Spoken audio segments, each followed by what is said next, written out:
বিসমিল্লাহির রহমানির রহিম। আপনাদের সকলকে আমরা ধন্যবাদ জানাচ্ছি। আপনারা জানেন যে গত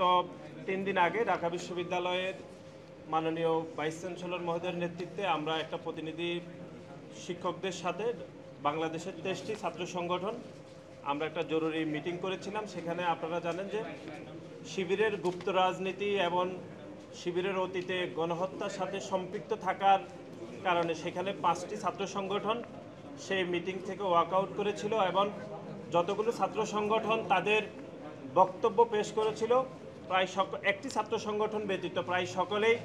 গুপ্ত রাজনীতি নিষিদ্ধের বিষয়ে তাদের সিদ্ধান্তটি ঢাকা বিশ্ববিদ্যালয়ের নিকট তারা পেশ করেছিল। এবং একই সাথে আপনারা জানেন যে বাংলাদেশ জাতীয়তাবাদী ছাত্র দলের ঢাকা বিশ্ববিদ্যালয় হল কমিটি ঘোষণাকে কেন্দ্র করে যেরকম একটি বিশৃঙ্খল মব তৈরি হয়েছিল এবং সেই মবের পরিপ্রেক্ষিতে ঢাকা বিশ্ববিদ্যালয়ে মাননীয় প্রক্টর ভুলবশত হোক অথবা মবের কারণে হোক তিনি প্রতিটি হলে ছাত্র রাজনীতি বন্ধ থাকবে বলে যে বক্তব্য দিয়েছিলেন সেই বিষয়ে সেদিনও আলাপ হয়েছিল। সুতরাং সামগ্রিকভাবে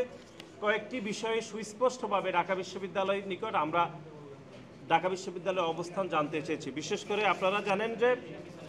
ইতিমধ্যে একটি কমিটি কাজ করছে। সেই কমিটি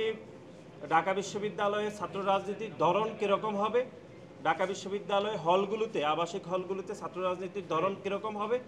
এবং এই দুইটির উপর ভিত্তি করে আগামীতে ডাকসুর পরিবেশ পরিস্থিতি কীরকম থাকবে সেই বিষয়ে বাংলাদেশ জাতীয়তাবাদী ছাত্রদল ঢাকা বিশ্ববিদ্যালয় মাননীয় উপাচার্যর সাথে আমাদের যে মিটিং আজকে হয়েছে সে বিষয়ে আমরা ওনার কাছে জানতে চেয়েছিলাম। এবং গত 3 দিন আগে যে মিটিং হয়েছিল বিশেষ করে একটি ছাত্র সংগঠন ছাত্র অধিকার পরিষদ ব্যতীত বাকি যে 22টি ছাত্র সংগঠন গুপ্ত রাজনীতি বন্ধ রাখা হবে ঢাকা বিশ্ববিদ্যালয়ে তাদের মতামত পেশ করেছেন সেই বিষয়ে ঢাকা বিশ্ববিদ্যালয় সেদিন কোনো বক্তব্য দেয়নি। সুতরাং আজকে আমাদের বক্তব্য থেকে আমরা সে বিষয়ে সুস্পষ্ট ব্যাখ্যা জানতে চেয়েছি। এবং একই সাথে আপনারা জানেন ইতিমধ্যে ঢাকা বিশ্ববিদ্যালয়ের ছাত্র সংসদ নির্বাচনের যে তালিকা প্রকাশ করা হয়েছে ভোটার তালিকা, সেখানে আপনারা দেখেছেন আমরা গণমাধ্যমে দেখেছি প্রায় 150-রও বেশি ছাত্রলীগের বিভিন্ন সন্ত্রাসীরা যারা ভোটার তালিকাতে অন্তর্ভুক্ত হয়েছে। কিন্তু বাংলাদেশ জাতীয়তাবাদী ছাত্র দলের পক্ষ থেকে গত 1 বছরে বারবার ঢাকা বিশ্ববিদ্যালয়কে আমরা অনুরোধ করেছিলাম যে ছাত্রলীগের বিচার প্রক্রিয়া শুরু করে তাদেরকে বিশ্ববিদ্যালয় থেকে যে বিচার প্রক্রিয়া করা দরকার ছিল সেটি বিশ্ববিদ্যালয় শুরু করতে পারেনি বলে প্রায় 150 জন ছাত্রলীগের সন্ত্রাসী আমরা ভোটার তালিকাতে দেখতে পেয়েছি। সেই বিষয়ে ঢাকা বিশ্ববিদ্যালয় কী মতামত দেবে সেই বিষয়ে আমরা ঢাকা বিশ্ববিদ্যালয়ের অবস্থান জানতে চেয়েছি। এর বাইরে আপনারা জানেন যে আমাদের যে কয়টি হলের কমিটি দিয়েছি তার মধ্যে নারী হলগুলোর মধ্যে আমরা যে কমিটি দিয়েছিলাম সেখানে যারা অন্তর্ভুক্ত হয়েছেন তাদেরকে বিভিন্নভাবে হেনস্থা করা হচ্ছে, বিশেষ করে সামাজিক যোগাযোগ মাধ্যমে বুলিং করে এবং তাদেরকে ভয় দেখানো হচ্ছে বিভিন্ন শিক্ষার্থীদের নামে বেনামে। সেজন্য ঢাকা বিশ্ববিদ্যালয় মাননীয় উপাচার্যের কাছে আমরা জানতে চেয়েছিলাম যে যারা বাংলাদেশ জাতীয়তাবাদী ছাত্র দলের হল কমিটিতে অন্তর্ভুক্ত হয়েছে বিশেষ করে নারী শিক্ষার্থীদেরকে যে ভয় দেখানো হচ্ছে সামাজিক যোগাযোগ মাধ্যমে যে বুলিং করা হচ্ছে তার বিপরীতে ঢাকা বিশ্ববিদ্যালয় আদৌ কোনো ব্যবস্থা গ্রহণ করেছে কিনা সে বিষয়ে আমরা জানতে চেয়েছি। এর বাইরে আপনারা জানেন যে ঢাকা বিশ্ববিদ্যালয়ে যারা সামাজিক যোগাযোগ মাধ্যম ব্যবহার করেন সেখানে 2টি গ্রুপ রয়েছে সামাজিক যোগাযোগ মাধ্যমের, একটি শিক্ষার্থী সংসদ 1 আরেকটি হচ্ছে শিক্ষার্থী সংসদ 2। আপনারা জানেন যে শিক্ষার্থী সংসদ 1 এমন একজন পরিচালনা করেন যিনি অতীতে ছাত্রলীগের সন্ত্রাসীর সাথে চরমভাবে জড়িত ছিল, জুলিয়াস সিজার, যার নামটিও ডাকসুর ভোটার তালিকাতে অন্তর্ভুক্ত করা হয়েছে দুঃখজনকভাবে। তার বিষয়ে কী ধরনের ব্যবস্থা গ্রহণ করেছে ঢাকা বিশ্ববিদ্যালয় কর্তৃপক্ষ সে বিষয়ে আমরা জানতে চেয়েছি। এর বাইরে ঢাকা বিশ্ববিদ্যালয় শিক্ষার্থী সংসদ 2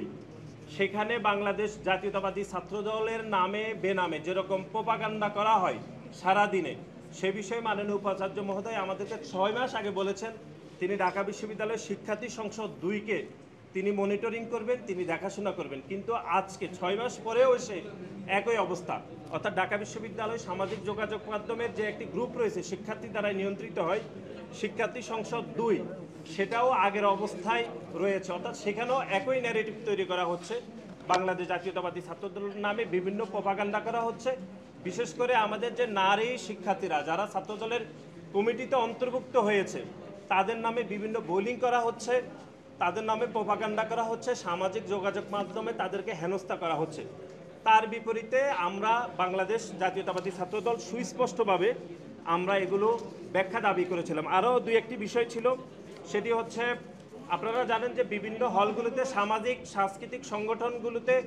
রাজনীতি যারা যুক্ত থাকে তাদেরকে অন্তর্ভুক্ত করা হয় না, কিন্তু আমরা দেখেছি এই গণ অভ্যুত্থান পরবর্তী সময়ে বিভিন্ন সামাজিক সাংস্কৃতিক সংগঠনগুলোতে যারা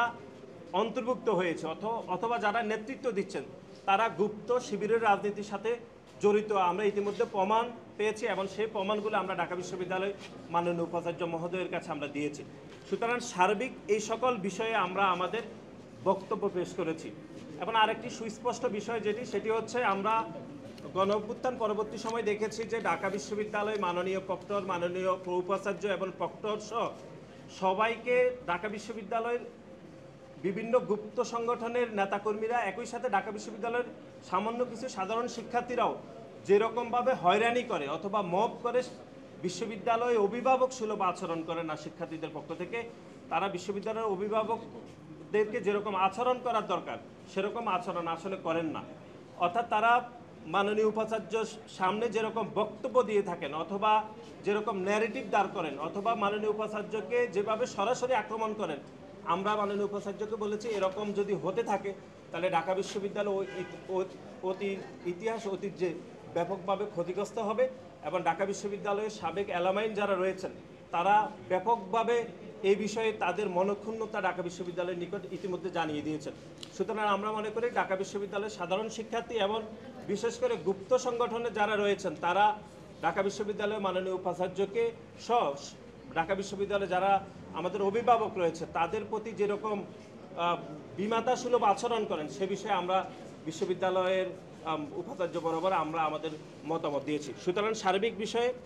এখন কথা বলবেন বাংলাদেশ জাতীয়তাবাদী ছাত্রদল কেন্দ্র